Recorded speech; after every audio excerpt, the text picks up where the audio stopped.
na madeni. Hapana, it doesn't work that way. Ruto atatumiwa, atakuja kwako na rungu na tutawaona. Hata mimi mnaweza kuniona kotini. Mimi napiga shikasheshe hapa nikiambiwa sijalipa ushuru. So sisi wote let us brave for this time. Ni sisi tuliitisha hii serikali. Si tuliomba? Sisi ambao tuliomba, tuendelee kuiombea na tuendelee tuombe mifuko ipanuke, hiyo pesa itolewe.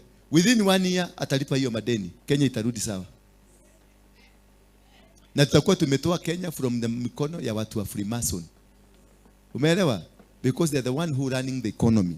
Ruto hakuletwa kwenye power na watu wa Freemason. Raila na Uhuru ndio wa Freemason. Mnanielewa? Ruto tulimuombea kutoka aliweza kufaulu. There is no president the vice president ambaye ametoka kwa vice president akakuwa president. He was the first. Because